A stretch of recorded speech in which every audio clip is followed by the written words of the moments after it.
Yo, what up, people? Welcome to the Joe McFo Show. We have our special guest here, Megan Jerbic, who is our story artist. Why don't you say hello to the people, Megan? Hey, what's up? I didn't tell her I was going to do that. Anyway, we're going to be doing some storyboarding stuff. We finally got to a place where the first of the Cipher series is coming together, and we're just going to talk about that process. So before we start, let me get some music playing because I can't work in silence. And then let's see who's in the chat. We got Manette here. Hello, woohoo, live stream. Kathy is here. What's up? What's up? And Lily is here. Hello, Joe. Hello, Megan. Thank you all for coming onto the stream. First off, before we get into the drawing, I did want to show you guys something that I thought was rather cool. So we actually have quite a few updates for you with the Shadow.boxers store. And if you go to shadow-boxers.com, you'll notice that we have a couple new things. So first off, we have these new neon light gaming mouse pads with the Shadowboxers logo on them, and it has LED lights on the side. So if you guys want to get that, please support the store. We also got this awesome hoodie right here with the logo on it in neon style, neon fashion. And then we got a bunch of socks because, got to stay warm during the winter, right? And so we have a bunch of socks with the insignias for the Shadowboxers on here.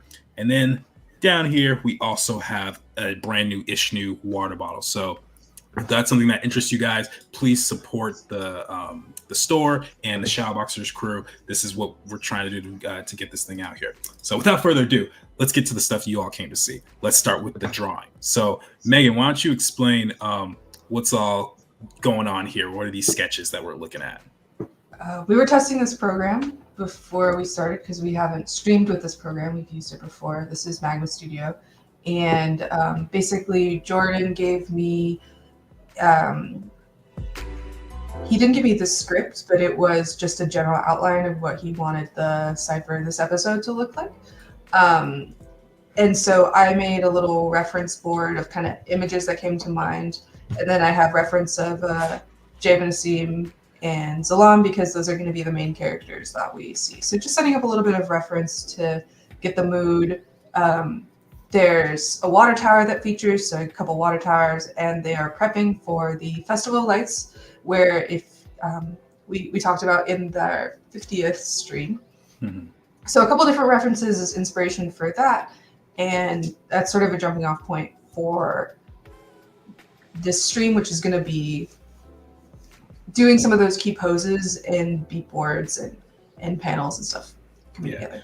Yeah, so the one thing that Megan commented on, she said that I did not give her the script, and that is true. And it's not because I'm trying to hide things from her. It's because I'm still, working on it, but it's written out to a point where it can start to be, we can start drawing it, which is how a lot of movies and studios and stuff do that. So, so there's just going to be, it's going to be us trying to figure out different scenes and basically doing beat boards and figuring out random moments, what looks cool. And yeah, and I can answer a couple story questions. I won't give away everything, but if you guys have questions, we can start. So let's see.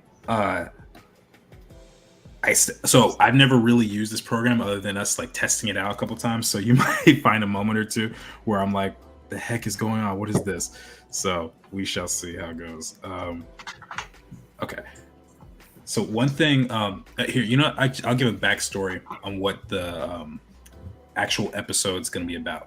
Basically, it's so episode 1 of the series is the Festival of Lights and the events happening. This Cipher series is going to be like a small prequel to it, and it's also going to be a way for the team and I to kind of get looser with the characters and just kind of get used to them, So in this story, Javen is helping to set up for the Festival of Lights, but he really wants to be hanging out with his friends who may or may not be a bad influence on him, and they get into some hijinks. So the episode is actually going to be called The Art of Peer Pressure.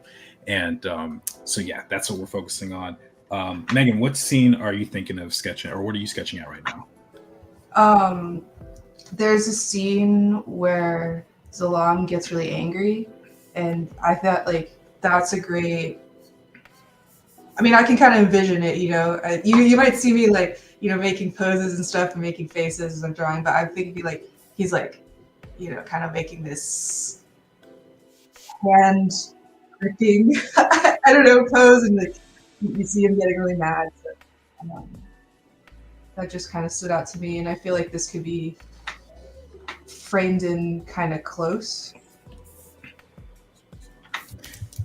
When I'm doing my comics, I like it not to be too scripted out. So I actually like the level of script that we were looking at today. So it's not like sometimes when you're drawing stuff like this, you really get a better moment than what would happen if you were just writing it. Mm-hmm. Is that because the spontaneity is there more so at that point? Yeah, I think a lot of I really like doing character expressions and stuff like that, and so the character expressions and the actions can often inform and be better than what you would think of just when you're writing. At least for me, you know. Especially because you'll see in some comics you've got a very strict like writer-artist hierarchy. So, and there's nothing wrong with that. The writer like writes a script and it's done, and they pass it to the artist, and the artist does the line, and it goes down the pipeline like that. But because we are acting as the writers and artists, and we can go back and forth, it's a great way to play with. Let's see, so. Yeah, since we're still collaborating so heavily on it, it gives us the freedom to basically not feel like we're so tied down. And I would like to think I'm someone who's pretty easy to work with on some level. So like I like to think I'm very open to different ideas when they come. And I am aware that not every great idea is going to come from my head just because I came up with these characters. And that's part of the reason why having a team that you trust is so great. And that's why I have Megan on here and Kathy, who's in the stream, but she's not one of the storyboard artists, at least not yet. Maybe she'll change her mind one day. We'll see. But well, Kathy is working really hard on the story and yes. all of that. That's not my wheelhouse. Yeah, not mine either. I was talking to her earlier this week, and I was like, I like the creation, I like the drawing, but the marketing stuff, the putting things together and making things look so pretty. Hard. It's not my thing. It's not my thing. It's so hard, and like when it's done really well, you don't even notice it. You know what I mean? Like yeah, it's just different. So Kathy, we appreciate you very much. We appreciate you. Yeah. Let me see. Oh, everyone's asking about Thanksgiving. Did everyone have a good Thanksgiving? Is everyone excited for Christmas? Amanda says, I had a great Thanksgiving, ready for Christmas. That sounds verbatim like what I just read the last line, but I'm glad you had a good time.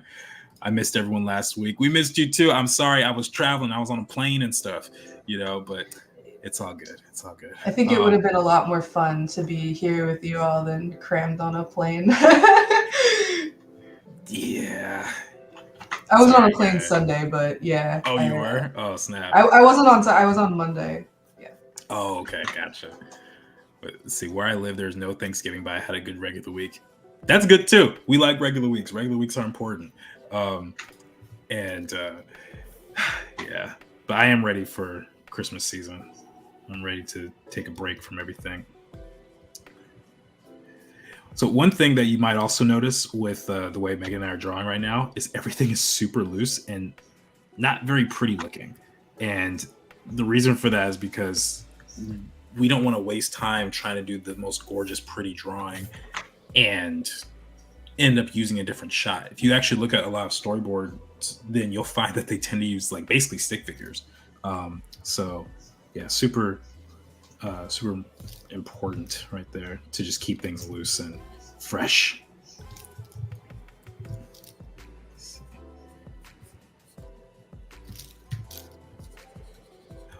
Also one thing I discovered in this world as I was writing, I think we're gonna give them cell phones because I was trying to figure something out and I was like, how am I gonna get this message to them? And I was like, you know what?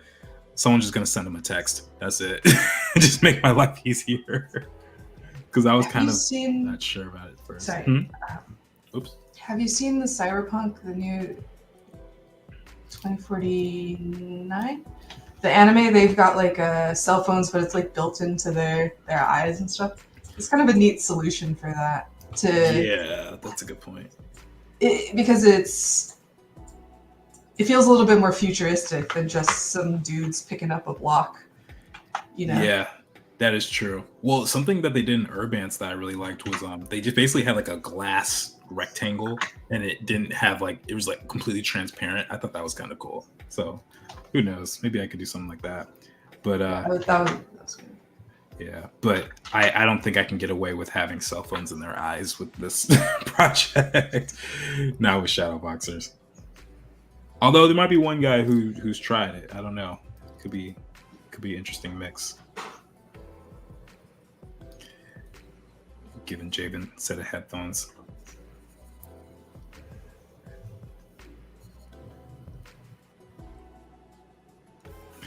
I always like when characters have headphones on. They always just look really cool.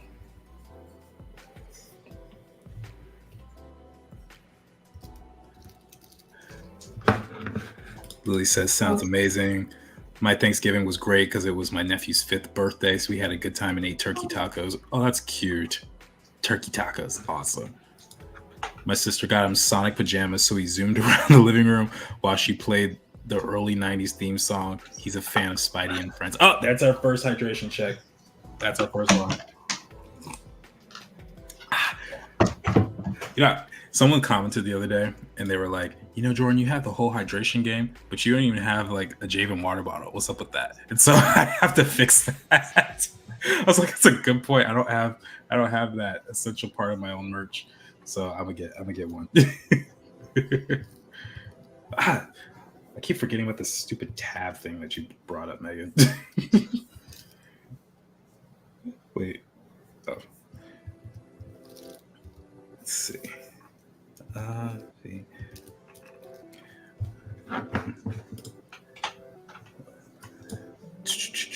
All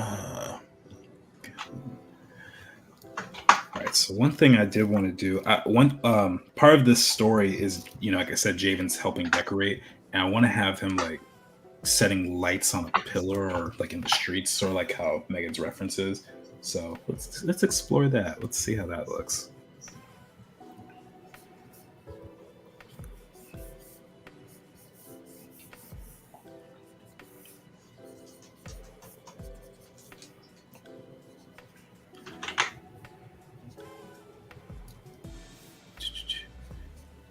Yo, is anyone ready for the new week tomorrow?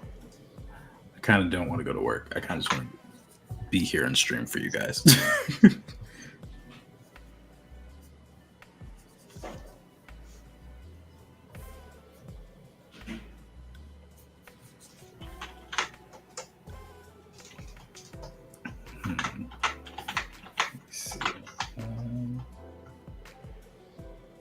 These are really cool references, Megan. You.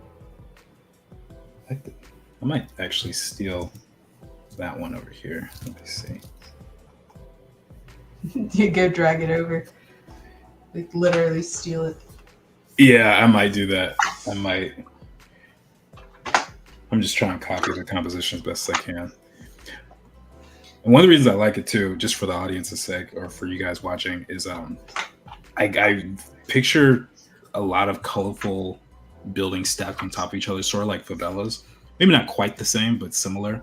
And that image right there just is really showcasing that pretty well.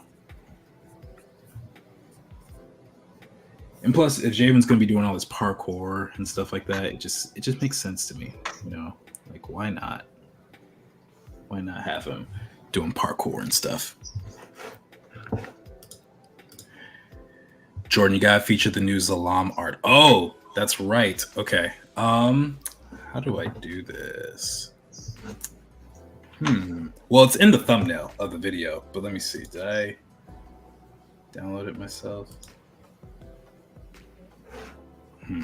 Hold on. I gotta plug in my iPad and show y'all.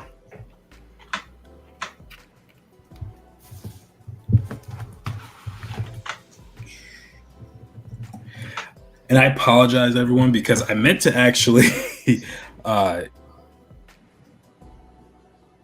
too excited by it, and so I kind of half forgot about y'all in a sense. No offense, but that's kind of what happened. So let me see. Sorry. But yeah, there we go. There's this new Zalam art with all the spray painting stuff on here. So yeah, super fun to do. But I'm gonna switch it back because I think we lost Megan for a second. Did you? I think. Oh yeah, we lost Megan. So I think my phone just my thing just went crazy. So sorry about that, guys. Let's see. I'm also not feeling ready for the weekend to be done, but time always goes on. Eventually, will be the weekend again. That's a very positive way to look at it, and I'm a little jealous that I can't see it that way right now. I'm a little jealous, but it's all good. We didn't actually see the art. Wait, really? What? I thought I shared my screen. That's lame. Okay, you know what? Give me a second, guys.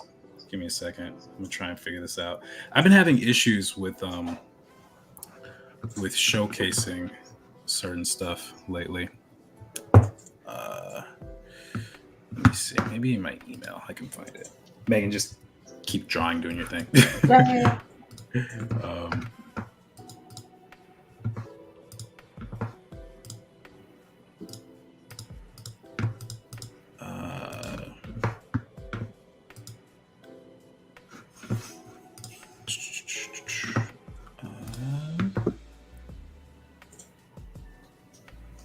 By the way, guys, if you guys have any questions about like storyboarding or anything like that, or how to tell story, this is your girl to talk to. So ask away. Like seriously. That's actually. Did we meet in story? No, we met before our story class at RISD, right? Yeah, but we had a lot of fun question mark in that class. Yeah, I think that was one of the first classes where we were actually like together. That and editorial illustration, which was a different. You know, I think it's been enough time where we could talk about that class candidly. I hated that class. I hated it so much. I thought I was going to do editorial for a little bit, and it was just painful. Let me see. Is it going to work if I do this? Okay. How about now? Can y'all see the art now? Hopefully it works because I saw the comment from Kathy.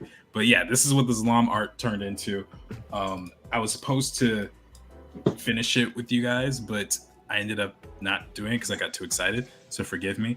But let me ask you guys, would you guys want to see this on a shirt or like a water bottle or something like that? So yeah, just let me know. I think it looks kind of dope personally, but I'm also very biased. Oh shoot, Mark says hi to you, Megan. Yeah, I saw that. What is up, Mark? Good morning. Mm-hmm. Poster material right there. You know what? That is a poster material. I like that a lot. But anyway, going back to editorial illustration for a second. What were your thoughts on that class a couple years ago? This is like, what was this? Was this our last semester? Shoot, I think it was fall 2016. I think you're right. I had a lot of problems with that class, though maybe like not in the way that a lot of people might, because one of the things that shocks people is that Buzzelli used a wall of shame critique style, which is where you like vote on whose piece is the best. You can't vote on yourself, and you vote like your top 3, right? And then you put them in order, and people who got no votes kind of go on. He didn't call it this, but we called it the wall of shame. And Jordan and I were like on the wall of shame every week. Yeah. I think I got off of it like twice. I was close to getting off of it, except that so I had 2 versions of the same drawing, and I put the one that they didn't like up, and they moved that to the wall of shame. They're like, this one would have been so much better if you placed it here. And I wanted to punch the wall when I heard that. I was not happy. But yeah, not everything is for everybody, I guess. Oh snap! Luke is here. It's Bernice. What's up, homie? Thank you for coming on. All right, let me see.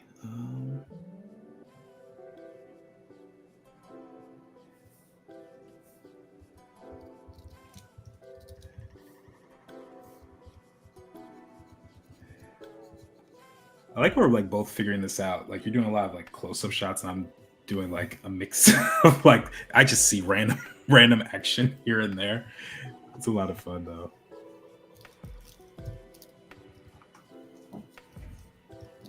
Yeah, I think the action shots, because like you have more experience with his powers and kind of what you want that to look like. That makes sense that you would go for that more. I also like. I feel like in the script you're talking about kind of a string of lights, but I like the idea that like he's also got this like, I don't know, this like banner that he's unfurling. You know, because we have all the signs, Yeah, all the symbols of the nations and stuff. So yeah, you know, he's kind of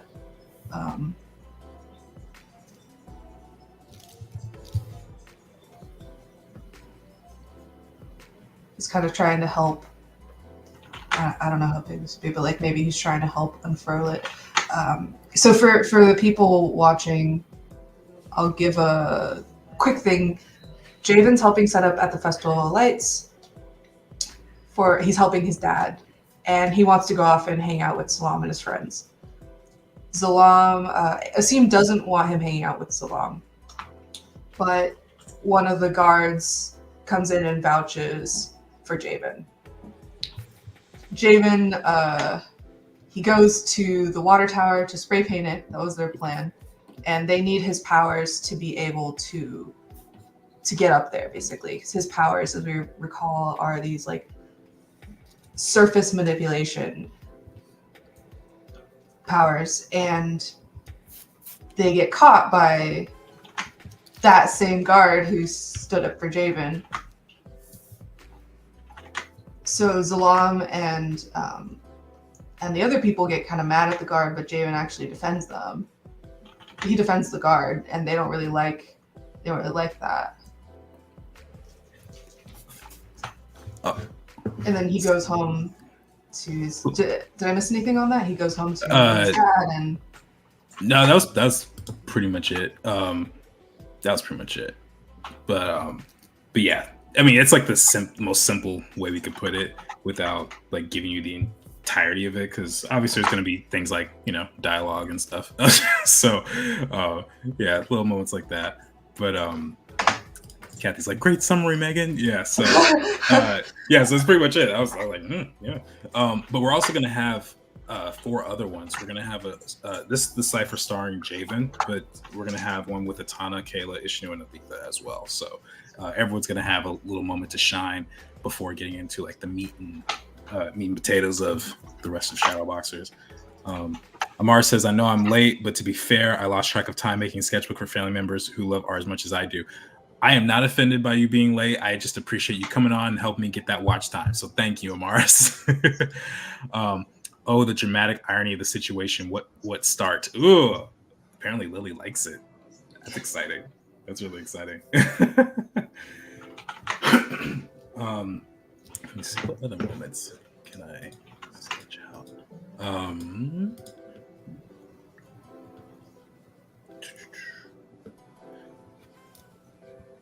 Is this a scene right here? yeah, I just wanted I wanted a pose of him looking really like, you're not going out there. Not my child, not my son. Yeah. And then, so I have this kind of character pose. I like to do the character poses first. I do whatever feels right first, honestly. But like, I like this character pose, and then maybe we put it into a panel where Javen's like, he's trying to run off, you know.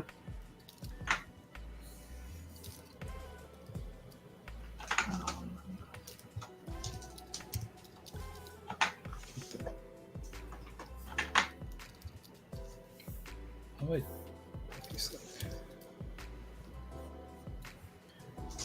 I wonder, I'm just very curious how confusing it is for everybody that we're both drawing different scenes from a script you've never seen before.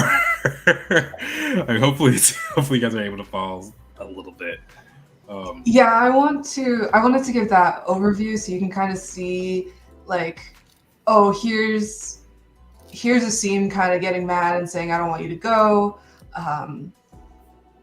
Here's Zalam getting mad. Here's them, like a view of Jabin spray painting on the tower. I kind of liked this one in the corner. I liked as kind of like a potential cover image. You know, I like this reference photo of somebody holding the spray paint bottle. I felt like that was a good symbol of kind of the struggle, right? He's looking at this bottle. He's like, am I gonna go with them or not? You know. So hopefully you get enough of an idea that you you can keep track of the boards and figure out what's going on in every scene, you know. This one is a little bit.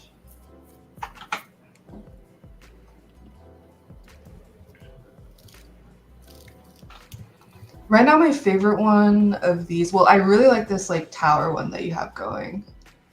Oh, thanks. I think that's a nice like long shot too. Yeah. It's nice in comics. You don't have to worry about the frame as like the limiting factor. So if you want a really vertical shot, you can have that. Mm-hmm. One of the things that I really want to strive for with Shadowboxers, as far as the comic goes, is making it cinematic. But the thing with comics, like Megan said, is that it's not something that's just purely restricted to a widescreen format. Like when you go to the movies, they got one frame and that's pretty much it. And they have to work with those confines. With us, because we're doing a comic, we can have things that are bigger, wider, taller, skinnier. You know, we got 5 panels in a row of like super thin columns or something, just whatever. And so yeah, I want to try and just open myself up to exploring that, because it wasn't something I was open to for a while, you know, for a really long time, actually. What can happen too is if you're on the webtoon format, you can kind of create a pan in a way through the viewer, like scrolling down and bringing the frame into view if it's very long. Oh yeah, so you can kind of get look something like this, and you just swipe down like that. That'd be pretty cool. Yeah. I like in that case. I like that the logo is kind of more on the bottom, because then it like comes into view. You know, I mean, it's also just a good spot on the third. Mm-hmm. Yeah. One of the things I was thinking of with Javen, just like as a small thing, is he doesn't really want to be there. He's there to help his dad. He doesn't really want to be there. So I figured he'd probably not do the lights correctly, maybe. Like, so it'd be pushed up at the top, and then like at the bottom, it's like all over the place. Or I might mix that around, just see what works better. I don't know right now, but I do like this shot overall. I think I can definitely use it. Oh, wait, Lily says, with the overview, the context makes much more sense of the sketches. Okay, good. Glad you're understanding. What would things that you don't do with comic panels? What are things you have seen don't work? That's a question for you, Megan. You've read way more comics than me. Yeah, I would say the 90% of the issues that I see in people's layouts is the panel-to-panel read. So I've had people say like, oh, can you like look at this really quick? And they got a couple pages, and I end up going 2-3 hours over them, like this panel to this panel to this panel. It's a lot of like the spatial readings with the characters. I cannot turn this. A lot of it is the spatial readings where the characters are in space, and a lot of it is understanding like how the panel's sort of a refresh, right? It's sort of like a screen change in a way, but it's a little different. So the other thing that I find that people don't do, and it generally varies by the comic, right? There's so many different styles that you can do, but people don't vary the shots enough, I think. Usually if you're going for something funny, for whatever reason, you keep the shot the same size across panels. But that being like, you do a mid shot of the character talking, right? But if you're doing a comic and you want to mix it up, you want to do like mid shot and then next do a close up, and next you might pull back or something like that. You know, you go over the shoulder. People, the comics that I like, oh, this layout's kind of drab, you know, they repeat the same frame over and over. It doesn't even have to be a perspective change, right? Just different zooms on the same perspective can really help. It's basically just variety. Like people are doing the same thing all the time is the issue. It sounds like. For that panel sizing thing, yeah. I think they also like just assume that the reader can tell a lot of stuff that the reader can't, and they need to come in from like just like really knowing nothing and assuming that. Let's see. We got another question from Manette. Is it better to start with script or thumbnails, or is it just personal preference? Well, I'll say this. I mean, I'm kind of new to this. Me personally, it's hard for me to really start anything without having something in mind. So I've tried to, excuse me, I've tried to write as much of a script as possible. And by the time this is all said and done, there will be a script for everything I do. But I don't think it means you have to start there if you have visual ideas that you just need to get across. Like there might be a sketch that you think of a character flying, or this one character fighting the other, and that could become something much bigger, and then you delve into the writing. I don't know. What are your thoughts on that, Megan? I like to. It's a lot of personal preference. I liken it to two different things. So in TV, right, you can say we've got something board driven or something script driven, where with a script, it's very tight writing, very tight pacing. With boards, there's often like more time for humor. It feels loose, and there are benefits to each one. Jordan with Shadowboxers is very, very script driven. That's just the kind of writer that he is. So in that case, yeah, we start with the script, but I like to be really loose about it. And I have a script and I have a plot outline, but I try to let the dialogue flow onto the page nicely. I kind of let the dialogue, I shorten it or lengthen it based on what's going to look like a nice page layout. Tintin is a great comic, and one thing that they do in that is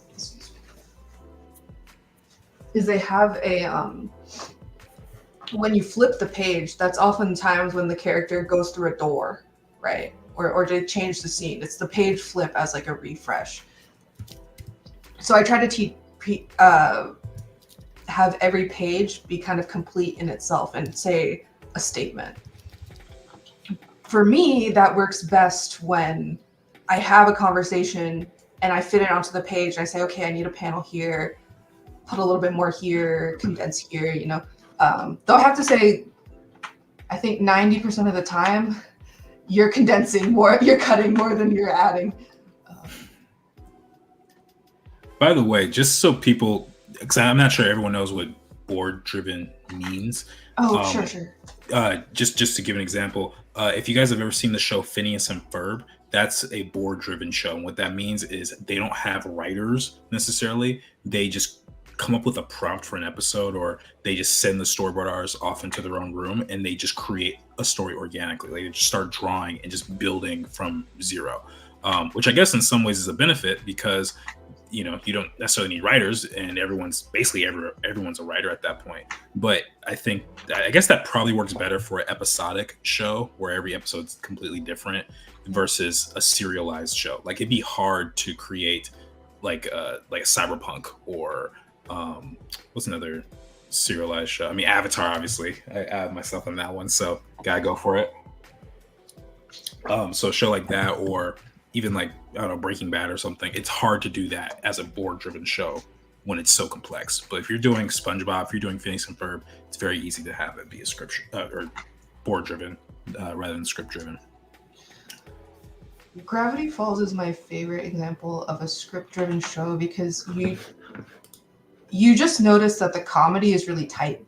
It's like every second is very framed, every joke hits exactly where it needs to go, and sometimes that it's a trade-off, right? If you look at shows like Steven Universe is very board driven in places, you've got a lot of kind of organic things with the characters, you've got some great character animation and interactions and all that, but Steven Universe did have a lot of trouble with their pacing and a lot of like other stuff like that. So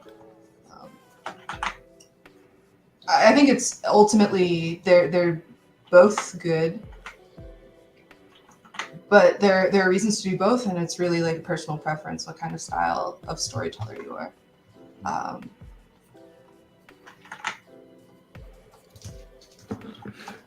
So hopefully I'm not monologuing too bad. I'm really passionate about this kind of stuff, so. No, please. That's what this is about. This is discussion about story. And guys, Megan has been like practically begging me for months to be like, let's do a story stream, please, let's do a story stream. And last night I was trying to think of a stream idea, and I was like, I think we could do story. I think it's developed enough. And I hit her up late at night. I was like, she's probably asleep by now. And Megan didn't know this part. And then she's like, yes, let's do it. I'm gonna get ready. And she's like, I'm gonna take a nap, make sure I'm wide awake for this. We're doing it. And it was great. So yeah, lots of fun. And so please nerd out. This is your domain, Megan. One thing I like about this too is that there's plenty of design to come from this, right? Through this, we have the water tower, the festival, like where it's going to be. We've got a lot of design there to think about, and the panels really help drive what's going to be important, what's going to be in the shot. Like just through this little script I was given, it's only a couple hundred words, I think, that you gave me. We kind of have some different references with different ideas. Like, is it just going to be a courtyard? Is it going to be like in the city, like a parade through the houses? I was thinking like something like Carnival, it's very much like in the streets. How are the lights going to go? Those are all the things you need that concept art. And it's great that you have that. And I hope that, Jordan can do streams where he's designing the background characters, because there are background characters. There's the guard, there's Zalam's other friends. You might have a bit of crowds, setting up the festival, right? And then the locations and stuff. So that's all good stuff. And I really like having the scripts drive the design in that way. I think that's like, it's kind of the most fun.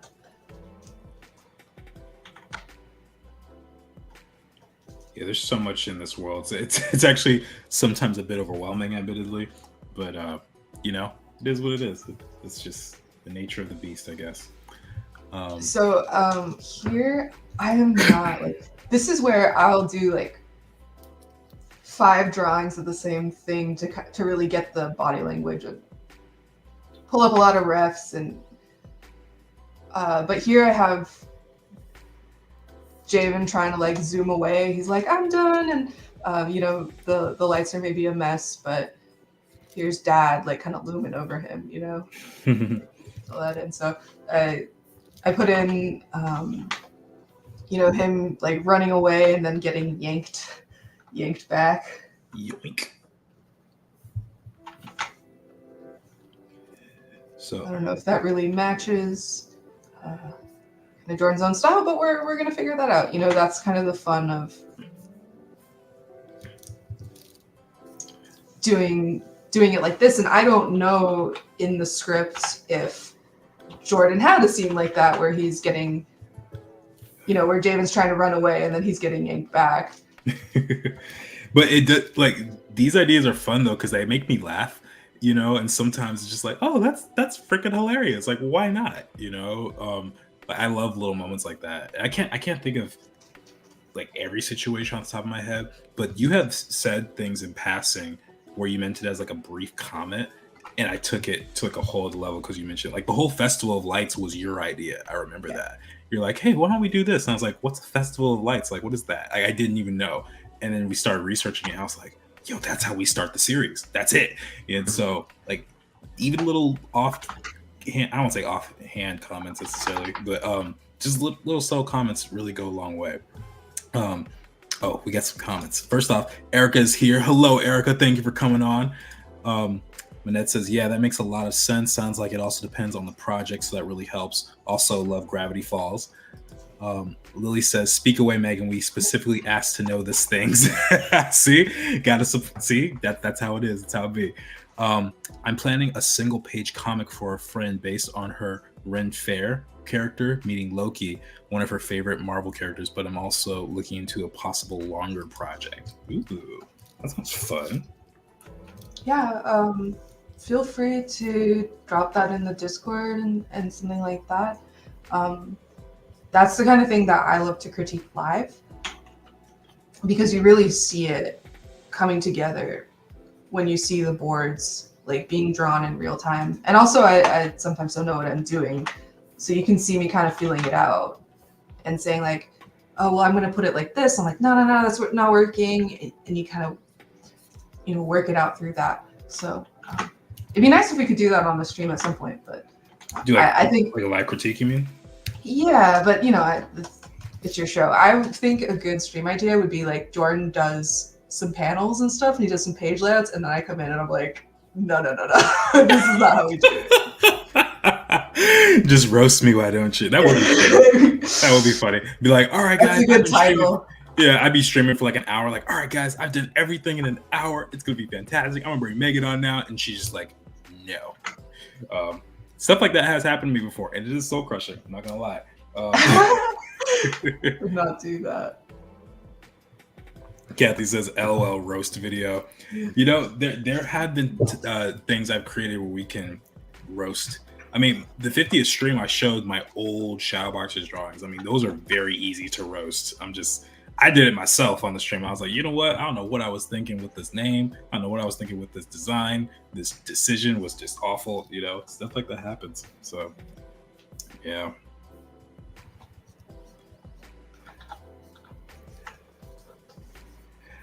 By the way, in case anyone's curious as to what I'm doing with these two in particular, Javen's using his blue light powers, which allows him to create hard and soft substances. So my idea was that he's like create a trampoline, and he just in this first shot here, and then he's like bouncing up. So now he's gonna be like all in the air, like woohoo, all tiny and stuff. So we're just gonna see how it goes. We might have to start making new layers because we're flooding this. But it's a good thing. All right, you have to do it right this second. I don't want to stop the groove, but I want to throw off the groove. Yeah, that's how it happens. You just roasted fan art. No. Oh, that would be cruel. That would be so mean. I would lose all you guys as viewers. We would go from like 7 viewers to like 2. I'm not gonna do that. I'm not gonna do that unless you really, really want me to. Like, if you like are begging me, like, please, I will unsubscribe from your channel unless you roast it. Then I'm like, all right. But I don't have it in my heart to do that. There are times as a professor though where I see like student work and I want to roast it so badly, but I also know that they're just learning and I have to be as gentle as possible. I've seen some very strange decisions being made, and I'm like, okay, how do I explain this in like a non-sarcastic way? How do I do this? And it can be pretty fun.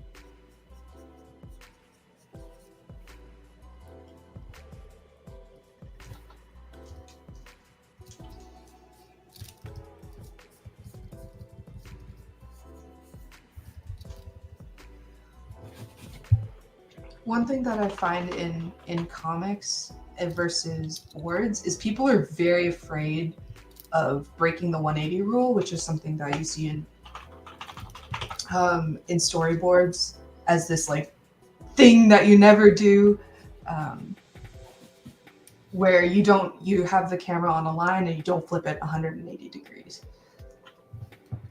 I don't know how to explain it better than that off the top of my head anyway without examples. But I find that in comics, it really doesn't matter that much because of the way that the frame is like a refresh.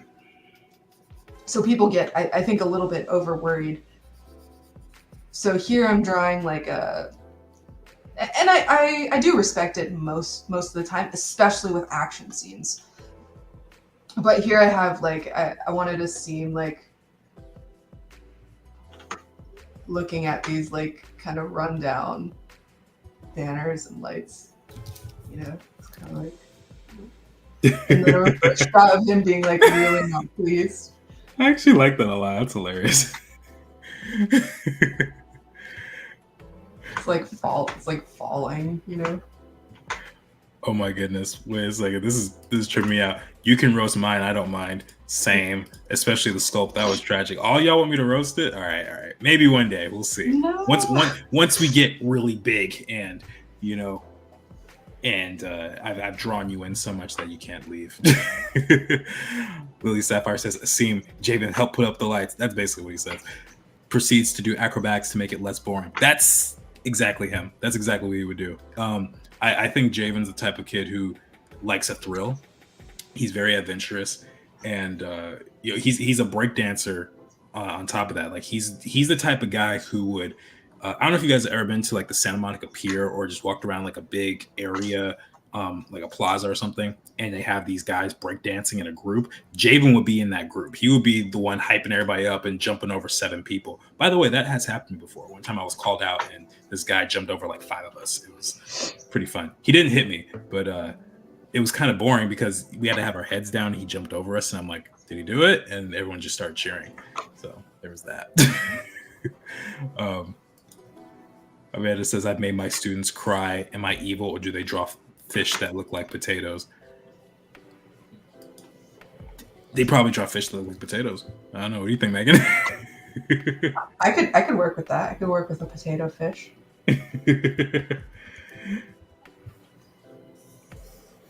All right. Kind of liking where these are going. I didn't know what was going to be the outcome of this stream, admittedly. I still don't fully. But, oh my gosh, I freaking hate this T. Every time I hit T, Megan warned me. She's like, every time you do T, it's not transform. It's a new tab because we're online. And it's freaking annoying. That's why it keeps doing that. But, whatever.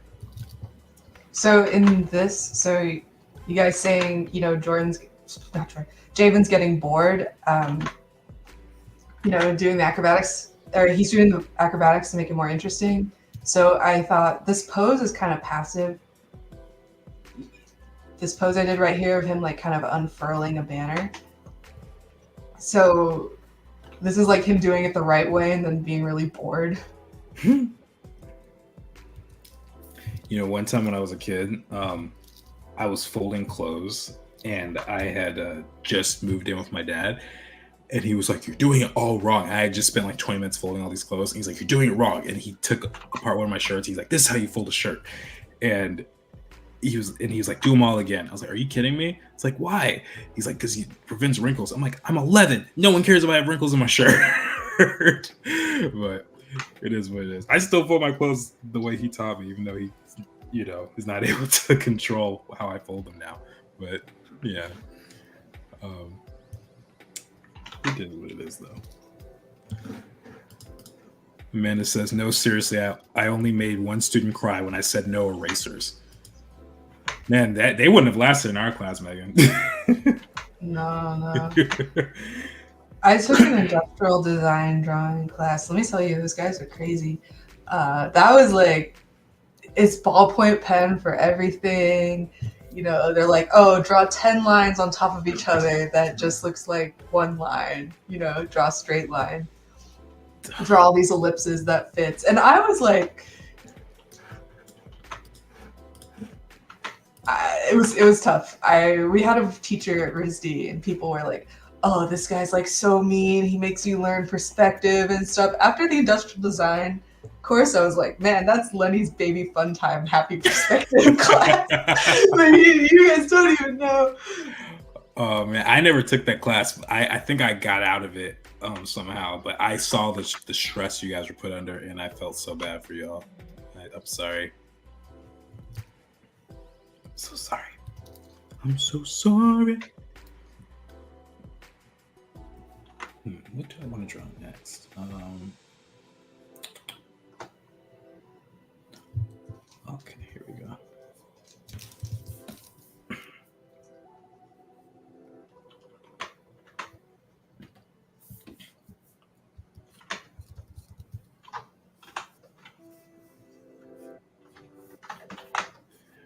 thinking of that scene where Javen's trying to protect one of the guards. Yeah, that's fun, and you're gonna need a character design for the guard. He shows up enough to need a. Yep, I'm definitely gonna have to get a design for him, and I know just how to proceed with that. I'm not gonna share it with y'all. Y'all be surprised, but I have an idea. My siblings and I would mow a maze into our yard. It was pretty big to ride our bikes through. They weren't good mazes, but it was still fun. That does sound fun, actually. That sounds awesome. I love that. I remember when I was a kid, I went on a trip to Legoland, I think. I must have been in elementary school because I don't really remember it. And we were in this giant maze, and there's like 30 of us kids running through them. And we were getting so frustrated that we literally started climbing the walls of the place. Like, especially the big kids who were like 12 and up, they would be like hopping over it and like, I'm out of here. Don't think that's how you're supposed to do it.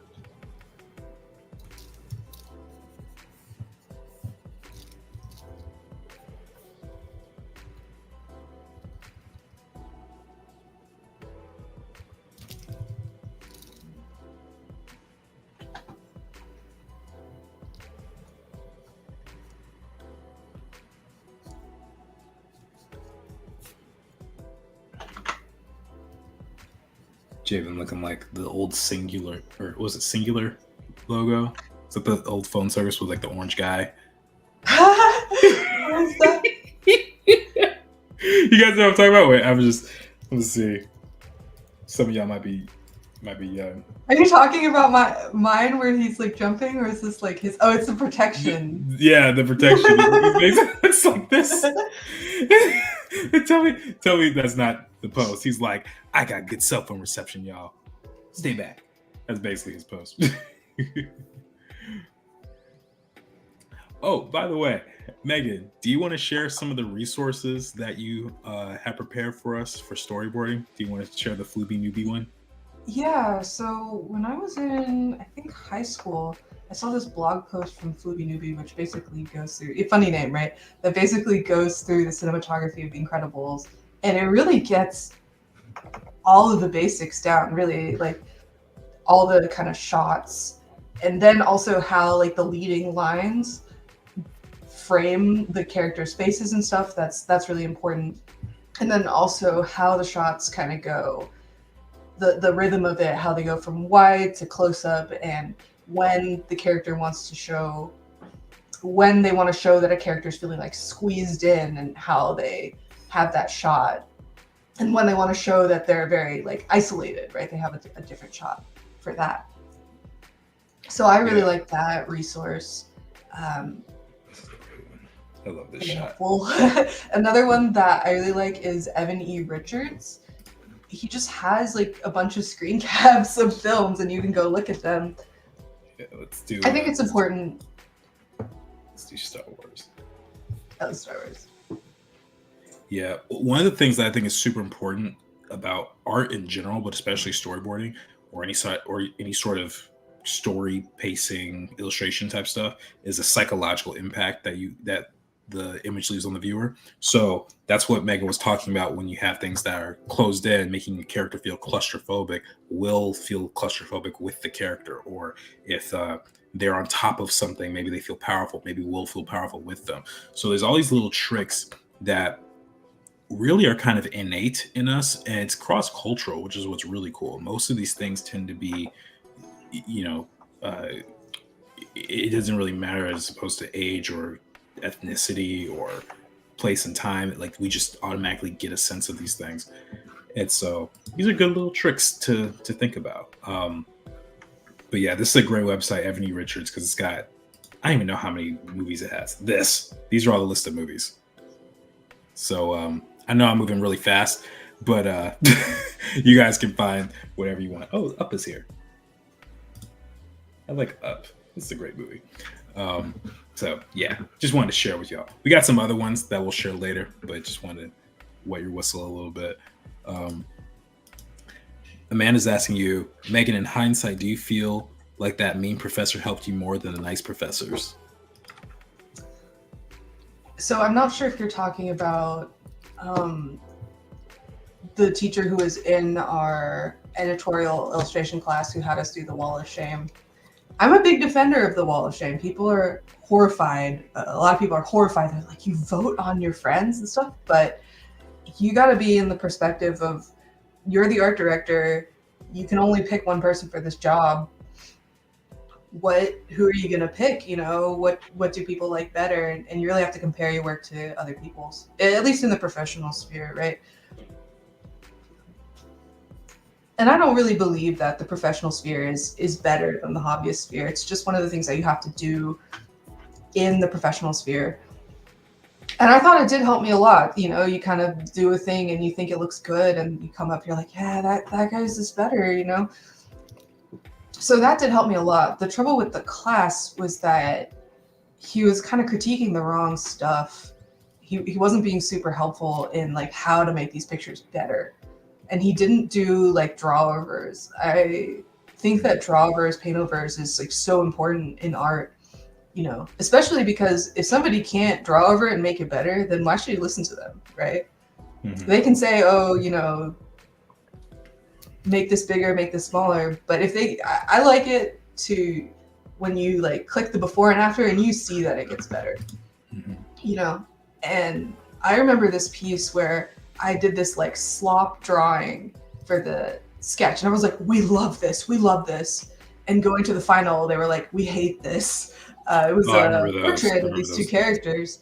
And the problem was that I couldn't draw a head very well. You know what I mean? Like, I wasn't that good at the proportions and, like, getting the things accurate. So everybody was saying, this sketch has so much more energy.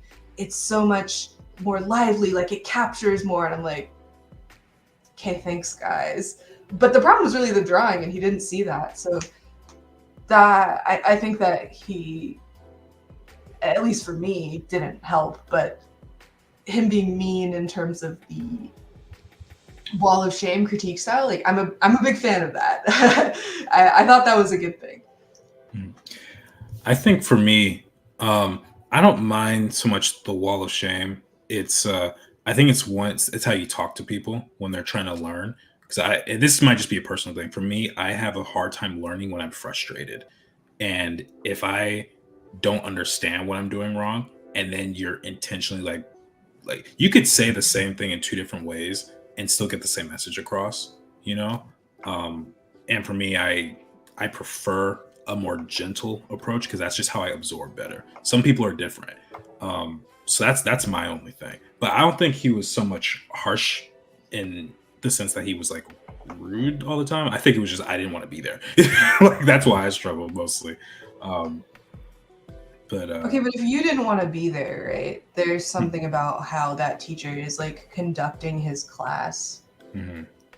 You know, there's something about the environment there, and about like the class making you feel frustrated and like you're not getting good help. Sometimes that's on you. Sometimes it's not. I really feel like because we had a similar experience, that was on the teacher. Yeah. It was an interesting experience. By the way, Megan, can you make some of your drawings a little small because I'm running out of room? Oh gosh, of course. You can take over my layer too. I just want you to scale it down a little bit because I like seeing this big, board of stuff we've created. But yeah, like you're right. I think there is a part where like yes, the teacher has to control that sort of thing because you don't want to go to you don't want your students to take advantage of you because you're so nice, but you also don't want them to just suddenly hate being a part of the class. I think there's a way to find that balance. I think there's a way to balance being encouraging and motivating, but also being honest about where a person is in their skill level and knowing how to guide them. I think that's a skill that needs to be developed, and sometimes that comes naturally and sometimes it doesn't for some teachers. I would like to think I'm the more encouraging teacher, but I don't know. So yeah, so it just is what it is. Thank you, Megan. I appreciate that.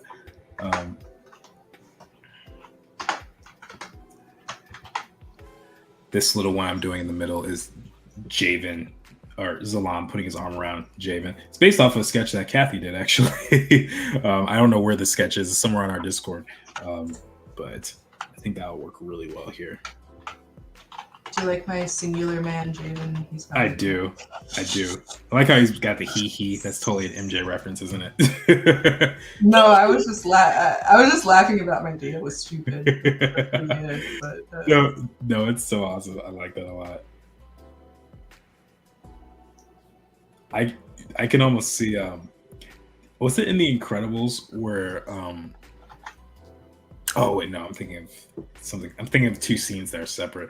But I remember when Violet would use her powers to like just roll around and stuff like that. I'm just thinking about Javen like doing something similar, just like putting a ball around his limbs and stuff and just rolling around. That'd be great. Hamster ball. Pretty much a hamster ball.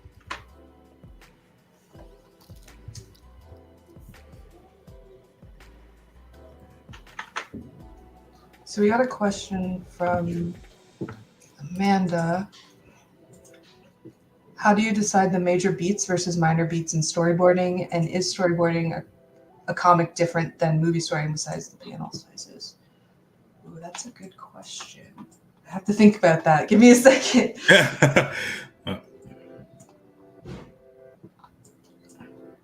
Well, I mean, my first instinct it would be that major beats versus minor beats depends on the script itself or the story itself. Like if it's a big moment, you should know that just by observing the story, right? Like if it's a twist ending or something, or if there's a big emotional scene, like I imagine that those parts will stick out. And what I've noticed whenever I pitch shadowboxers to people and I give them like the whole story, there are certain parts where people go like, whoa, that's good, or whoa, that's it. Like that's happened with, people on my team and people who I've, worked with before. So I think you'll probably get an innate sense of that. But as far as how it's different from a comic and a movie, I'm gonna shift it over to Megan now. How's it different? You're showing a lot less. Like I said, I think 90% of the time you have to cut down. And then I also think like, the panel sizes are different. And then, I don't know, that's a really good question. Maybe I'll like write a long essay and put it in the Discord or something. I would say when I'm drawing, right, I think the major beats are often the most like emotional, like the strongest, or they can be like funny moments. I just do it all. Like I just do whatever comes to mind in the moment and I put it all together later. Basically just like what we're doing now. One thing as for where the cat is, they're shut out right now.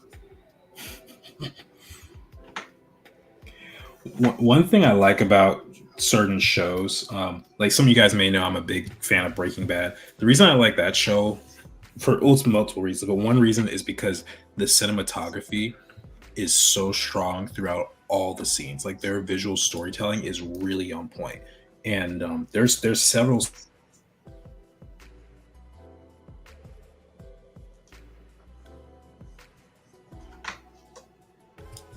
Sorry, it looks like I muted myself. I don't know how much people heard, but I think like some of the emotional moments are so powerful that they don't need words. And that's actually something I really admire about shows like Tom and Jerry, especially like the old school ones where they didn't use any dialogue.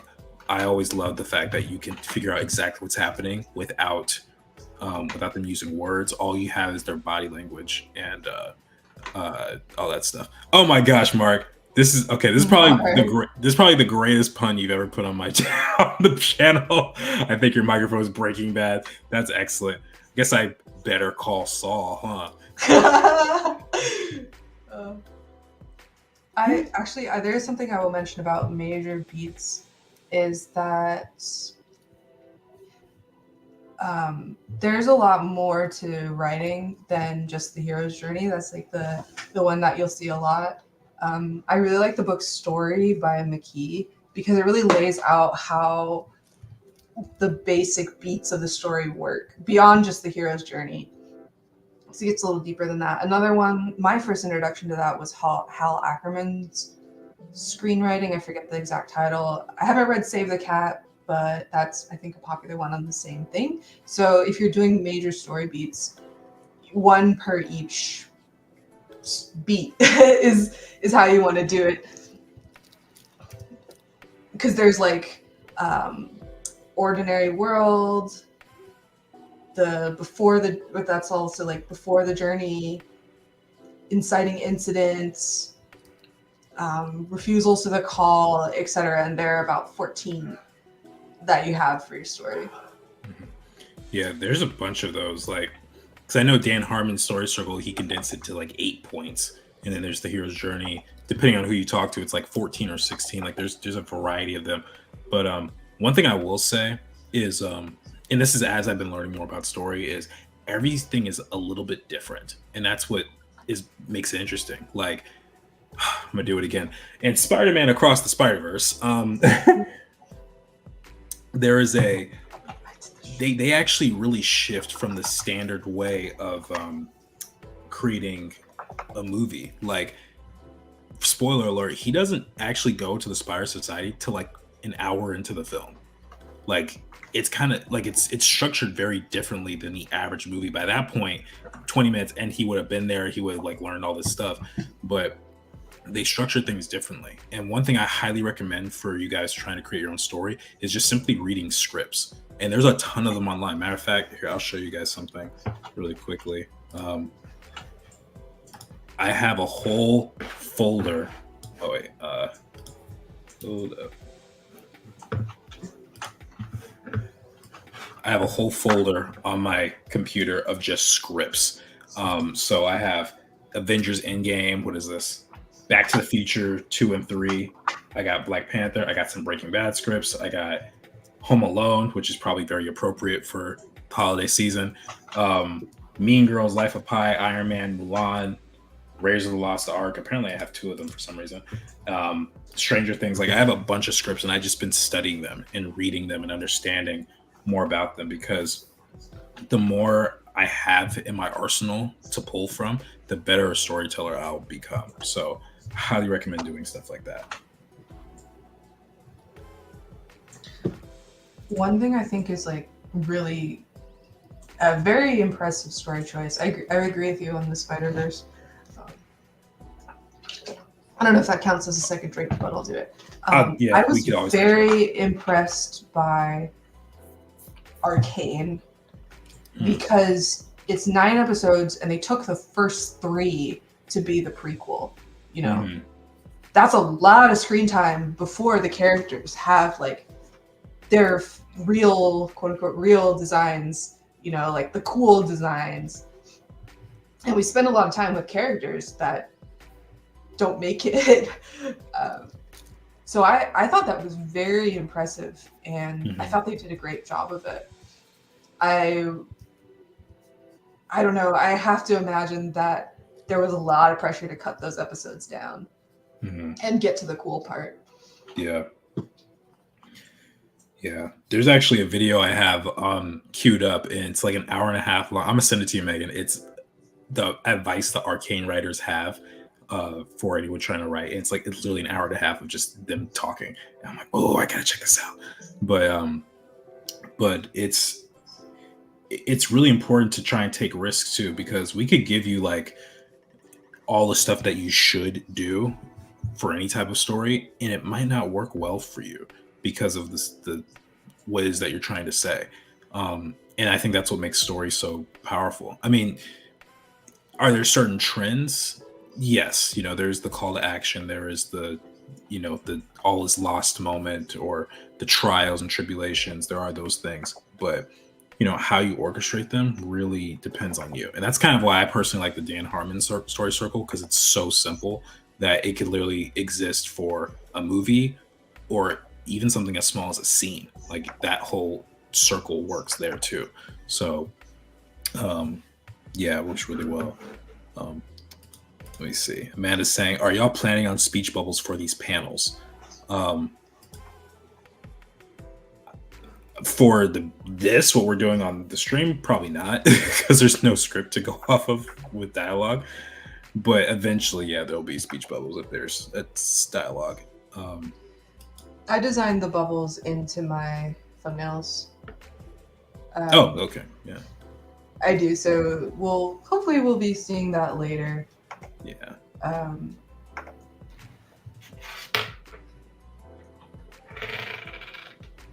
You want to give enough space for them too.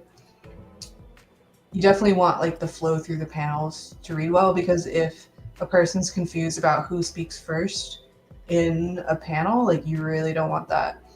Mm-hmm. It just breaks the immersion, you know? Yeah. Last thing you want is for someone to be confused about something. That wouldn't be fun. Unless it's intentional. Like you can play on that too. Like what's that? Was it Silence of the Lambs, where they have the match cuts that are intentionally confusing for their big reveal, you know, at the end? Yeah. Like there are moments like that where you can get away with it. Or there's something else that had a really good match cut issue. Was it Stranger Things? Was it? Can't remember what it was, but it did something similar, and it was really, really good. So, question for you: is that confusion or is that a misdirect? You know, is that like? I guess misdirect is a better word, yeah, because you know, I mean, I guess misdirect, yeah, is better, because confusion conveys something very different, and that kind of goes back to the whole 180-degree rule that you were talking about. Goodness gracious, it's annoying. So yeah, I would say that.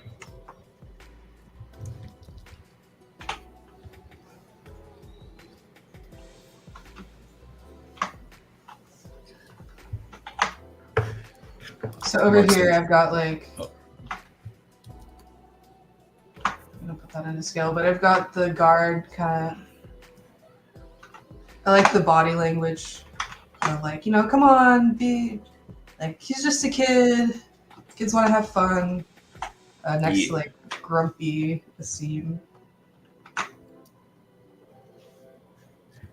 Yeah, I gotta get up for just 1 second. I'm gonna be right back. I just gotta turn the volume down on something. Megan, keep everyone entertained. Okay. Amaris, I'm just enjoying watching the process. That's great. We're here to entertain you. And you give us stuff too for kind of the inspiration. The biggest example of that is like stuff like Chef Fufu, but whoever said in the comments like, oh, Javen got bored, so he started breakdancing to make it more interesting. Like, that's definitely inspiring, you know? Like, yeah, I can see that. I can kind of play off of that. So thank you guys for that. It's a collaborative thing.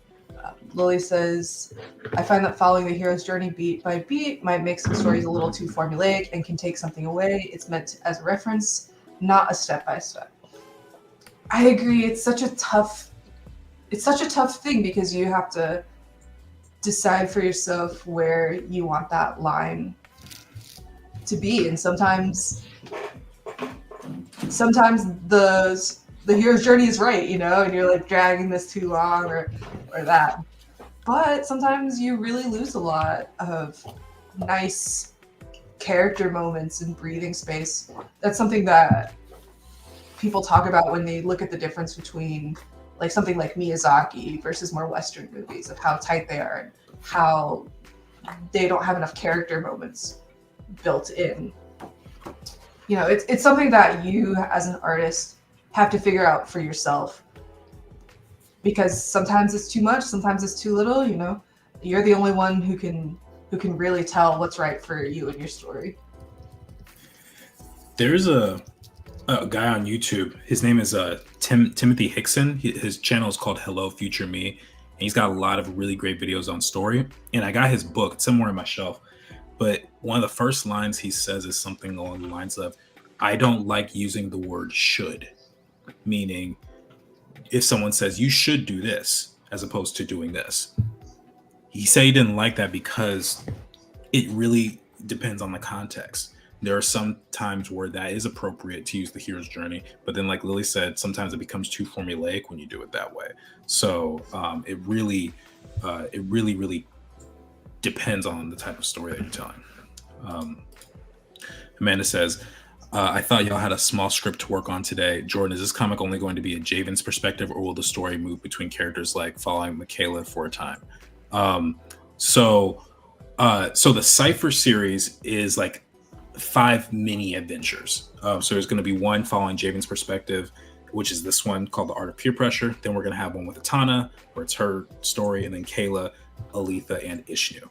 And that's kind of, like I said, just to kind of introduce the characters to you guys and their motivations and get our feet wet as a production so that we can figure out how we best work, you know? So if it's doing streams like this, if it's like boarding out simple stuff and just getting used to it. But as far as the story goes across the entire journey, that's Javen's story. It's going to be about Javen and his journey as he, learns what it means to become a shadow boxer. So yeah. But there might be a certain episode or two where it's like Kayla focused or Atana focused or whatever. I'm not opposed to that at all. I'm not even sure what's on screen, but I'm conditioned to watch because it's Monday and this is my life now. I'm excited about the comic though. Okay, you know what? Maybe we should back up a little bit because I think Mark did come in a little bit late. Megan, do you want to explain what we're doing a little bit again? Yeah, so with what Amanda said, we don't have a script specifically. Jordan has some stuff that he has in mind that I haven't seen, but I have a small plot outline. And that's how I like to work too, is kind of keeping it loose at the beginning, because there's some fun stuff that we've done already that probably wouldn't have appeared if there was a script that we were following really tightly. So how the beats of the story go, Javen is helping set up for the Festival of Lights, and he's using his powers, so we get to see, some of that. Asim doesn't want him hanging out with Salam. Let's see. So Javen's helping to set up, and then basically he's like, all right, I'm done. I'm going to hang out with Salam now. Asim doesn't want him hanging out with Salam, but one of the bodyguards vouches for Javen. Javen meets up with his friends to spray paint the water tower in Shiloh. And they actually get caught by that same guard who vouched for Javen earlier. And Salam and his buddies get upset, and they start to get angry, and Javen defends the guard. And Salam and his friends are kind of disappointed with him, and they think he's like lame for that. Yep, that's it. And yeah, and then Javen goes home, and he sort of thinks about peer pressure and, who is right and wrong in that situation, So you'll see different beats from this, like Jordan's focusing here on kind of the intro setup with these like great city shots. And then I kind of like some of the character moments and smaller things. Like, I really like this one of Javen unfurling the banner, and then I really like this one of Salam being angry. I think it'd be cool to see Jordan clean that up and make it like epic in his style. Maybe he'll do that today. We'll see. Maybe. I'm doing a Salam shot right now, actually, just trying to figure stuff out. But yeah, basically what we're doing is just like laying out beats in different segments of the story that we envision, and it's fun because like we have a tight enough outline where we know what direction we want to go, but there's enough freedom where we could just make up some stuff like the unfurling the banner. That wasn't in my mind, but it's totally applicable to this part of the story. It works, so why not have it? As far as like the story and like what I'm kind of thinking about, the whole point of it being the art of peer pressure is Javen's journey throughout the story of Shadowboxers is he's trying to it's a coming of age story. So he's trying to find his place. And on one side, he wants to, be with his friends and not have the pressures of, his lineage being placed upon him. But then on the other side, his father is putting pressure on him because he knows that someday he's going to have to follow in his footsteps. And what I was enjoying as I was working on this was kind of the idea that both sides are somewhat disappointed in Javen by the end of the story. Like his friends are kind of frustrated about the whole guard situation, and then the guard's frustrated because he's like, man, I vouched for you earlier and now this is what you're doing. So it kind of puts him in a situation where he's like, well, what's right, what path do I take? And that's something that I like to kind of explore, kind of seeing where his head is at. It's fun for me at least, and hopefully you guys also find it fun as well. But yeah. Yeah, I really like this script. We talked about it.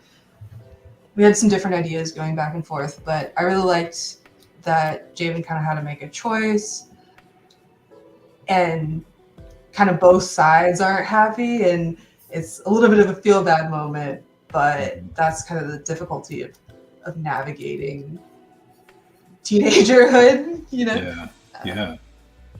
And I think it really encapsulates the struggle, especially what we see with Salam and stuff like that. So I really like this one and where it's going, and that's part of what makes it fun to do these story beats, because you know the core of it, right? So you have these moments that you can say that you can use to make good cinematic shots.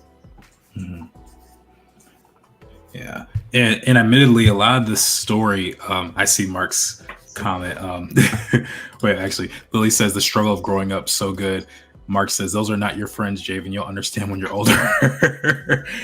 Some of this comes from personal experience in some way, or close to me. Like I have a cousin who ran with a bad crowd. He went to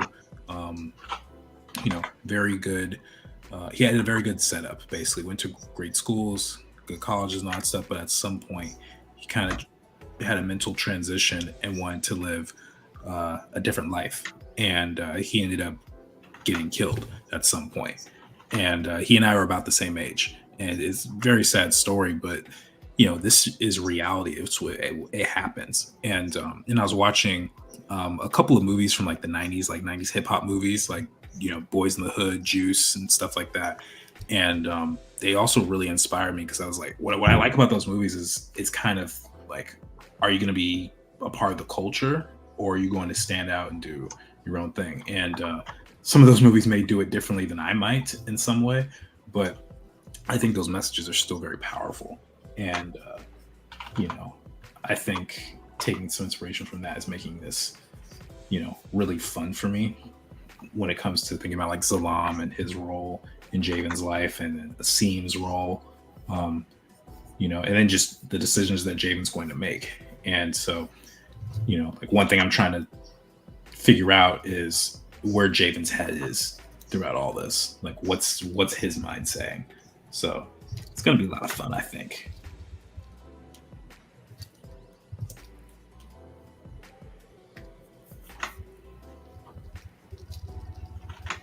This eye is so off.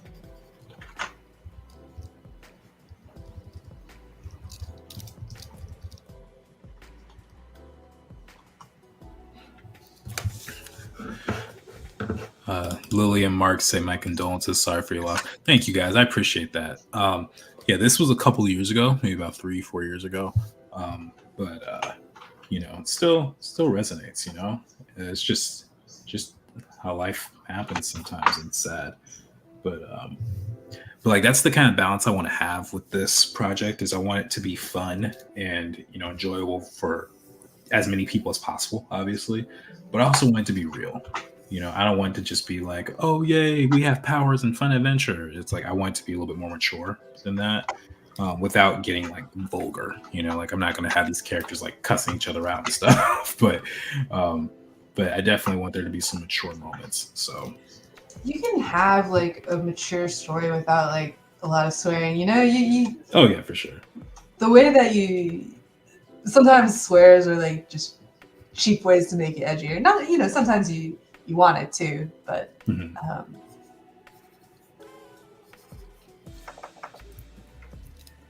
Yeah, you're absolutely right. There's plenty of ways to make it cool. And like I was actually having this discussion, I think yesterday, when I was talking about The Godfather, the movie, and one of the most famous lines of that film is, "I'll make him an offer he can't refuse." And I was telling someone, I was like, that's so much cooler than saying what he actually meant. Like having that subtext and dialogue, I think is so fun. Like that's one of the reasons I like watching certain shows, because they'll say the coolest phrases, but they won't actually say what they're talking about, which is very similar to how we are in real life. Like if you're flirting with someone, it's so much more enjoyable when you don't say what you really mean, you know? Like it's always, that's what that banter is, that fun back and forth. So it's the same kind of thing with dialogue here. Oh, this is a good question. Is camera shot knowledge helpful for developing a comic, or can it be a restriction because a comic panel cannot move? I would say it's very similar. I'm trying to think if comics predate film. It's an interesting question. I don't know if they do or not. Actually, one of my favorite art pieces ever is this Greek vase, the red and the black. Mm-hmm. And it has Ajax and Achilles playing chess or playing some kind of thing. I'll do a little.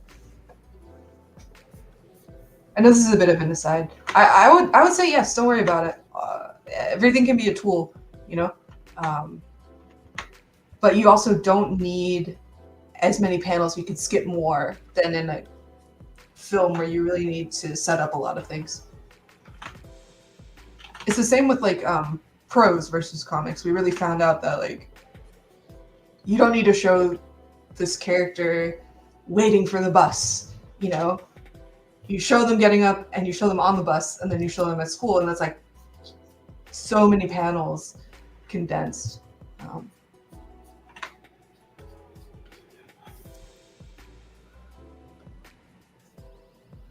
It's like a Hercules vase. Yeah. He was a no one, a 0, 0. I just love this vase so much.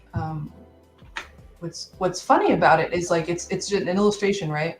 But if you look, actually, there's words, Greek words coming from their mouths, and so I think they're saying what they rolled on the game board.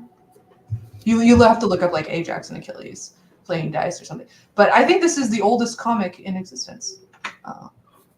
Because in a way, it's they're speech bubbles, right? They're saying on the vase what they got. That's so cool. But it's all about the point of view. So, the camera does match your eye, and I don't know.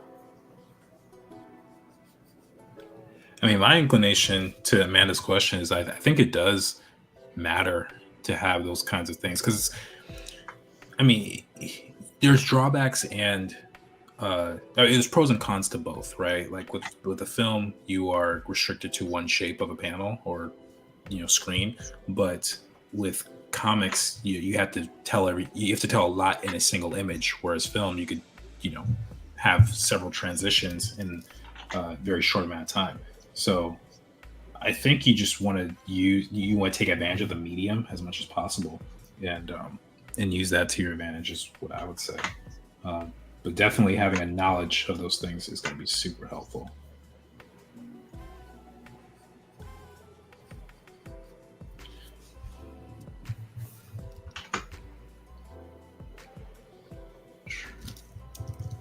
Ooh, someone's getting reprimanded down here. Yeah, I was envisioning this as the guard, because Asim doesn't know the extent of how much trouble Javen got him, but I really wanted, I don't know, I really want you to feel kind of sorry for Javen at this point, really getting talked down, because it's yeah, he saved the guard, but he's still mad, he's still feeling like he's getting kind of punished on both sides. Right. I like it. I love your shorthand for Javen too. Like I think we all do it, where it's just this like triangle on his head. That's for my personal comic thumbnails too. It's like square head, bean head, flower head. You know, like. I love that. Oh, Lily says, now I imagine the Greek exchanging vases. Like, this is my favorite comic. Enjoy. Imagine like a comic book shop of just vases, ancient Greece. That'd be hilarious. Says, oh, go ahead. It's like, you know, it's your merch. You know what I mean? Like, somebody's got like their superhero mug, right? Yep, they have to. You're like, I got my superhero mug. You're like, I got my Batman mug. It's like, oh, I got my Hercules one. It's like, yeah, that's lame, man. I have my Zeus one in the back. I collect the Zeus ones, you know. This was a collectible, man. It's still in the plastic. Oh wait, what would they use? They wouldn't use plastic. What would they use? I have no idea. Some marble casing? I don't know. It's still in the marble case.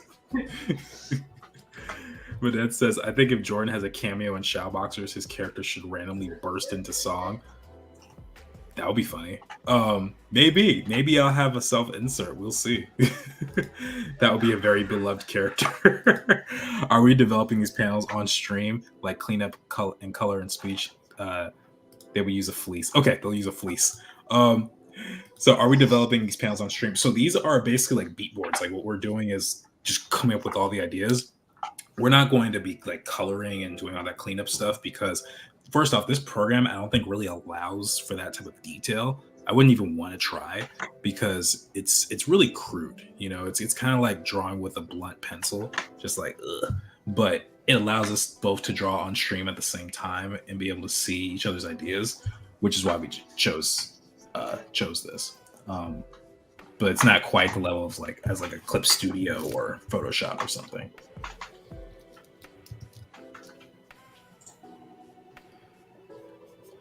But the goal for this though is to be able to come up with enough where we can use that for the actual comic, and then maybe you can see me like drawing the actual comic pages on stream, and then I'll probably have someone else color it, admittedly. But yeah, let's see. Kathy says, I love the idea about my character bursting into song. SB suddenly becomes a musical. That would be funny. You know, I do want to have a really dope theme song. I've actually had a couple people hit me up who I went to school with, who are really good music artists, and they're like, dude, I love Shadowboxers. I want to create like something with you. Can we please do it? And so I've actually like, I might have something coming up one day. Have a little Shadowboxers theme song or something, which would be so sick. I would totally have that as my alarm clock every day. Shadowboxers, the album. Would you listen to that album, Megan? Oh yeah, for sure.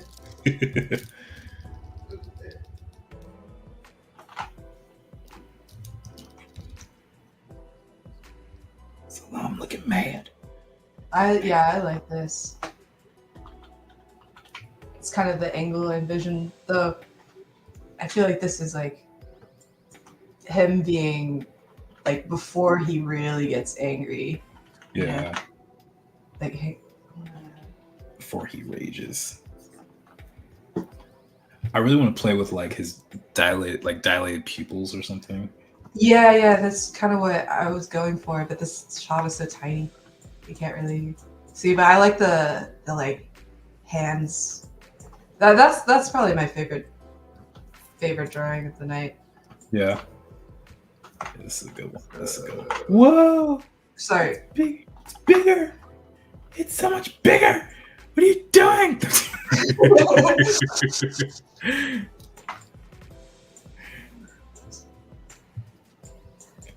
Might have to turn this into something too. Zalan has become one of my favorite characters to draw. Like, I don't even know how that happened. We just designed him a couple weeks ago, but he's so much fun. I don't know if it's the hair or the expressions or what. Maybe it's just his lanky body or something.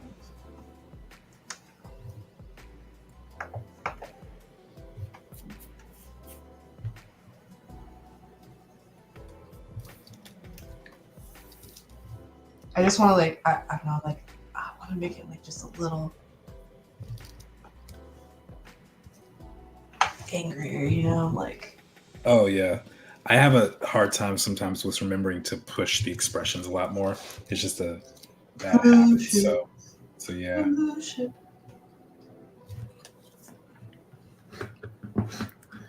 No, I think that's like a great before shot, but I'm just like, man, I really want to see like really angry here. Real man, yeah.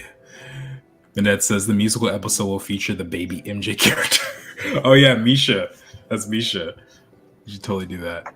Best classic 90s cartoon soundtracks suggestions. Are we talking about movies or shows? Those are two different things.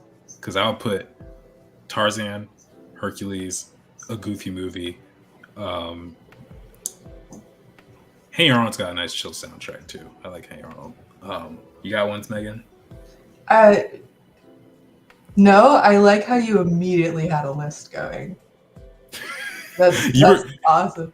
Well, you remember our days in the studio, though, right? Oh, I know. I just did that That was amusing.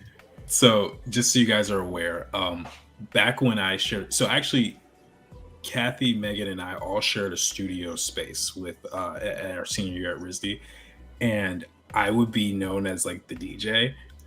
Almost, I don't even know. I don't think I got appointed to that. I just started playing music out loud, and we would play a bunch of Disney and like soundtracks from like Road to El Dorado, Prince of Egypt. We played a ton of Mulan and Hercules and Tarzan. It was great. Such good times. You know it's late. You know it's desperate hours when the Mulan comes out. You know what I mean? And everybody's like, I like the phrase like tired drunk. You know, we're not thinking straight, so everyone's like just singing aloud. You can have these like we have these classrooms, right? So you could like shut yourself in to a classroom, and then like you could blast the music and have the music video, and you're just like Yeah, those were the days. Those were the days. You know, speaking of the tired drunk thing, one of the reasons I don't drink is because I've heard that how you are when you're tired is like how you are when you're drunk. I don't know how true that is, but if that's true, I will become a terrible person. like I am not fun when I'm tired. Megan's seen it, Kathy's seen it, many others have, and I am just a miserable being. I think Bernice has seen it too. I don't know if she's still watching, but I just get like nothing is funny to me. I don't want to talk to anybody. I don't want to say anything. I just like leave me alone. Don't touch me. So, yeah, that's just how it is. Lily's got some comments about why I like Salam. I think it might be his very unique silhouette. Plus, the hair is very fun. That could be it. Super skinny silhouettes are so fun to draw. I get to pull on my Egon shield. That's true. Actually, someone commented and like, Jordan, all your characters are really skinny. And I'm like, it's just kind of fun to draw. It's nothing against like people who are built differently. It's so fun to make everyone like really angular and just thin and skinny. It's just fun. There should be a shield interpretation of Salam. Okay, I'm afraid I don't know who or what shield is. What is that? Egon Shield. So I'm not super.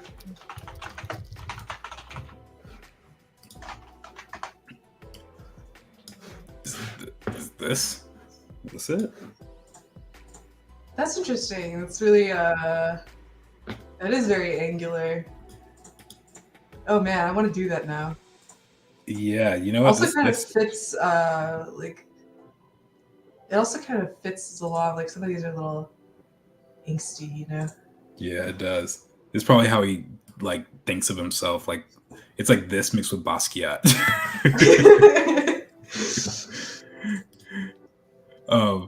Yes, Cappy. If my dog didn't eat my Apple Pencil, I'd already be on that. You know what was funny about? Okay, let me say this. I'm very sorry that your dog ate your Apple Pencil.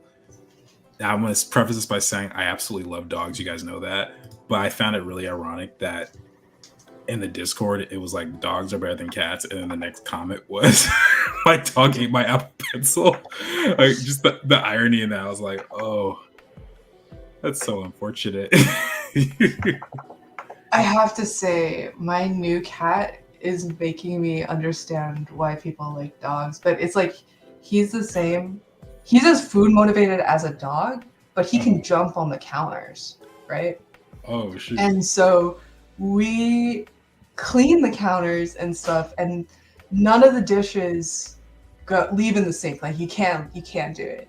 But he's gone after the dish sponge and like dragged it across the floor and chewed it up and like all of this stuff. And I'm like, it would be really nice if you could not jump on the counters right now. Oh, because my mom had a story kind of like that where my cousins, they used to have a dog. It was a black lab. His name was Seven. Cutest dog ever. He was kind of like Snoopy in terms of personality. But one time my mom apparently had a plate of food that she left on the stove and had like foil on top or whatever, and she left the dog by itself. He got up, got the food, ate the food, and then kicked the plate under the stove so no one would find it.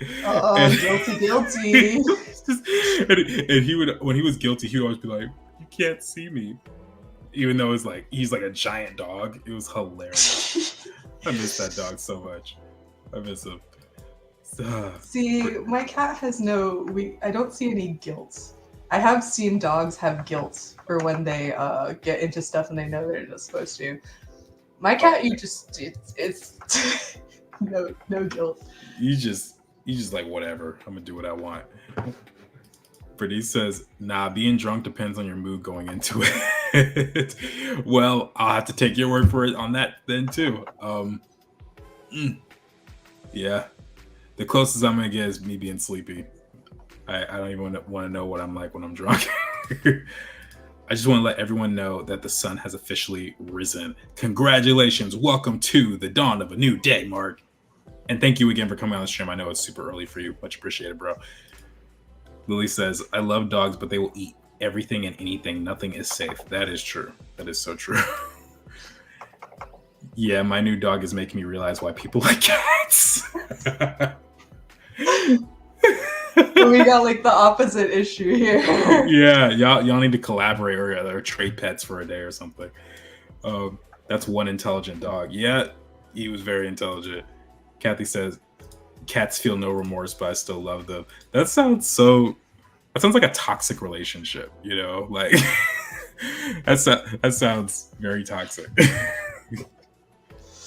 It does, but then when you like meet the cat who really understands you, you know, it's just different. It's different. I guess so. I guess I'll take your word for it.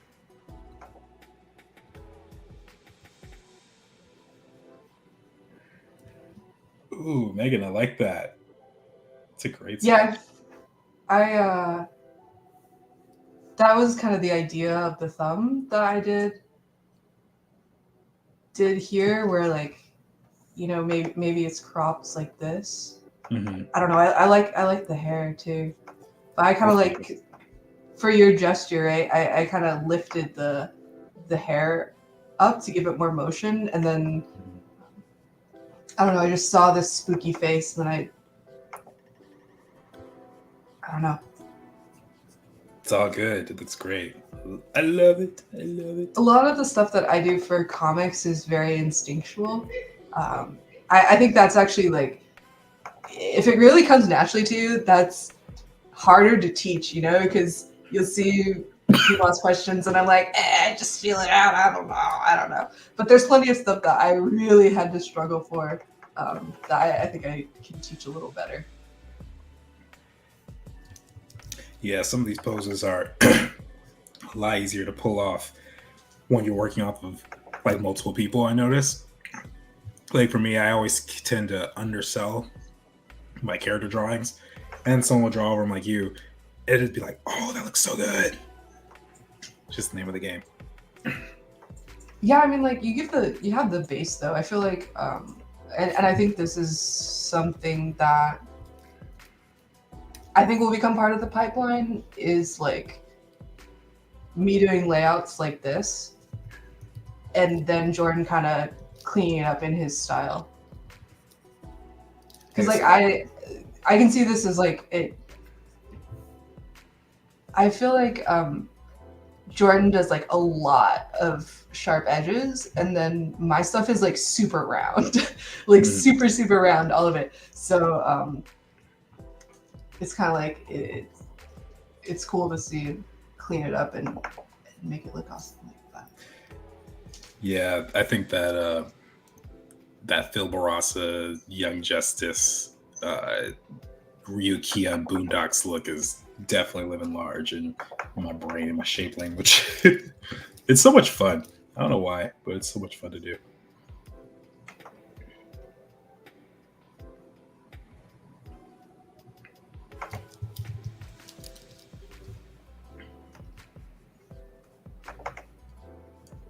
And then so here, I like the idea of the hands, but I'm gonna try like a little bit of a different posture for the hands, a little bit more like the thumb, where it was a little bit more straight. Because I like them both, but this is the kind of thing that I like to do a lot of in my comic thumbnails when I'm putting it together.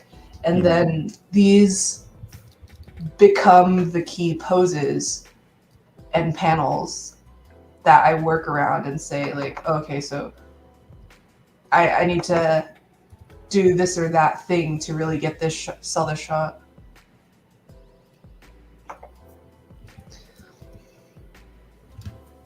Let me see. I can agree. Most cat owners sounds like a toxic relationship. Cats be like that. Still love them though. And most dog owners sound like having a messy roommate. That's true. That's true. Cats prepare you for the world. Cats prepare you for rejection. Oh my gosh. Why y'all want cats again? Help me understand. My great grandma's terrier licked the backside of her 84th birthday cake so nobody would see it. Didn't even bite into the actual cake. We thought someone ruined the icing when taking off the glass cover. Oh my gosh. Yeah, terriers, they're smart. They know what you are saying. They just don't care. So my husband's, they had a terrier growing up, and they thought he was stupid. You know, he's just like, and then, you know, one time his dad got mad and was like, get over here right now and sit down. And the dog did it like perfectly. It was like, you understand us the whole time. You just don't want to do it. That is hilarious. Lick the back of it so nobody would see it. That's incredible. Yeah, that totally sounds like something you would see in a sitcom or something. I love that. Oh, Mark is asking, do you still use Blender, Megan? I need to know someone else is suffering alongside me. I haven't used it in a while, but it still is suffering. I haven't needed it in a minute, but we're gonna go back. I'm gonna go doing more of my personal comic, and then it's gonna come back.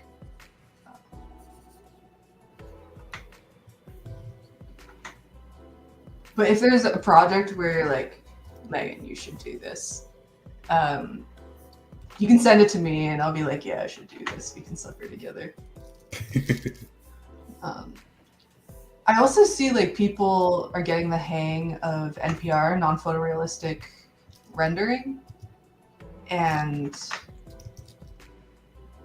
I'm like, oh, I should learn that. Oh, I should learn that. I also think learning Blender is a meme because it is fractal. So everyone's like, oh, I should learn Blender. And then you learn how to learn Blender, and then you're like, oh, I should learn how to sculpt in Blender. And then you learn how to sculpt in Blender, like, oh, I should learn how to retopo in Blender. And then, you know, it just like keeps going where there's like more stuff you need to learn. It never stops. Oh my goodness, that sounds so intimidating. I just want to know enough so I don't have to worry about perspective when I'm drawing stuff. That's all I need. That's why you have me, so I can like do a block out and just plop the screenshot. That's what I do. Is I don't even render it. I just take a screenshot of it and plop it in the panel. Then you draw off of that. Yeah, that sounds about right. That sounds like what we need. This new dog of mine is a terrier dachshund mix, stubborn and smart and oh so sneaky. Smart dog equals bad dog. Yeah, I guess so. But they're also Yeah, so cute. you look up like the list of like best family dogs and stuff like that, and aside from labs and retrievers, they're always like the dumbest dogs. They're like, oh, King Charles Cocker Spaniel, like that's like one of the dumbest dogs that there is. They're like, oh, a beagle. It's amazing.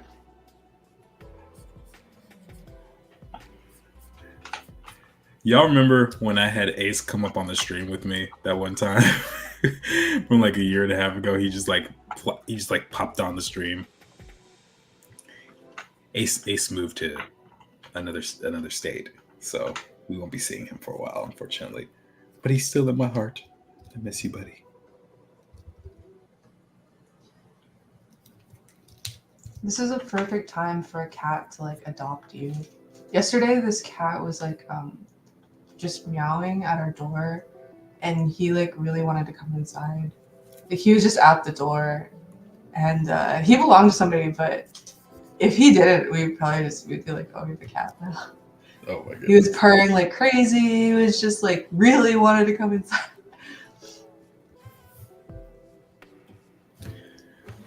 Please see. Mark says exactly that. Everything you just said about Blender. Yes. Lily says, I had a mongrel that was also very smart. When it was time for her to go outside, she would flop on her back and look clueless to us. When it was bath time, she'd hide where we wouldn't reach. Megan, your dumb family dog comment made me literally laugh out loud. I recently ran into a too many faces make Blender crash thing, so now I think I have to learn how to sculpt in ZBrush. That sounds scary. Yeah, but then like it sounds scary, but then you see what people are doing in Blender, and you're like, "Oh, that's so cool! I should learn how to do that." It is really cool. The Savannah XYZ videos that I linked on the Discord, like they're so good. I'm like, wow, this is like what you can do. Like this is the power. And you're like, oh no, but I have to learn so much Blender to do that. Man. Wait, so what are you working on now, Megan? So for this, this is the kind of thing that I spend a lot of time on, just trying to feel it out. And sometimes if I like a sketch like this, I'll just plop it into the actual thumb. But I just really like this beat of Zalam getting really angry, and kind of being scary. So I have this like hand pose 1, 2, and 3. 2 is kind of what I originally envisioned, but you know, like the fingers, they kind of overlap a lot. It's a little hard to see that. So 1 and 2, you kind of get more spacing, so it's clear, and you kind of see his fingers are like very clawed, you know. Okay. This is the kind of thing where like I would probably get a ref after this point. But I want to experiment with that hand reference thing in Clip Studio. You know what I'm talking about? That looks so cool. I haven't experimented with it yet, especially not on stream, because I think something would happen with the camera if I tried to do that. But I really want to do it. But and we've done a ton of stuff today. I'm actually proud of our progress here. Like we put a bunch of scenes together. We got some good moments. I'm super stoked for this. I'd be interested to see what would happen, and it would if we put them all in order. You know what I'm saying? Because in the corner here, you've got a lot of kind of the opening shots, but then I have some like of the opening shots too. And then this one's more near the Salam one is more near the end, and then Javen getting chewed out here is more toward the end. But it's a little mixed up, so yeah, you know, it's hard to read that. It's almost like manga. It's almost like top right going down to the bottom. Yeah, that's kind of how it is. So yeah, we're gonna pretend this is manga for a second. It will not be like that in the actual comic. We'll be reading left to right. But yeah, we've done some cool stuff. I'm really happy with this. But hey guys, we're gonna wrap up in just a second. But I did want to make one more announcement to you. Some of you guys who were here at the beginning did hear this, but I'm going to share again. We have some new items in the Shadowboxers store. So if you go to shadow-boxers.com and come up here to shop, we have some new goodies here. So first off, we have a new neon logo mouse pad with the Shadowboxers logo on here, and the cool part is it's got LED lights on the side. So wait, where's that view? Do they have other views on here? Yeah, imagine working at your desk and you got LED lights with Shadowboxers on it. I think that's pretty dope. So if you want to get that, that's up there. We also have a new Shadowboxers hoodie with the logo on it, also in the neon aesthetic. And then we have some new socks with the Shadowboxers insignias for the different regions that are in this world. And then if we scroll all the way down here, we got a brand new Ishnu water bottle. Ishnu's one of my favorite characters, and hopefully he's going to become one of yours as well. But yeah, if you guys want to get some new Christmas gifts for your friends and your family, that's why not support? Why not support? We're trying to build something here. But I want to thank you so much, Megan, for coming onto the stream, especially last minute, because I hit her up last night. She's like, let's do it. So yeah, I had so much fun. And if you guys want to see more of us like building story beats on streams, please just put it in the chat and let us know, because if that's the case, then we can feature Megan a lot more often if she's available. So yeah. I don't know, Megan, is there any last things you wanted to share before we close out? Thanks for watching, guys. I appreciate it. I don't have the stage presence that Jordan does, but I do like, sharing all this story stuff, and hopefully, a lot of these are scribbly, but hopefully it'll come together and you can see like how this turns into the page and how it all comes together. Yeah. I love it. Awesome. All right, guys. Thank you so much for joining the Shadowboxer stream. We'll see you next week, and have a good one. Peace.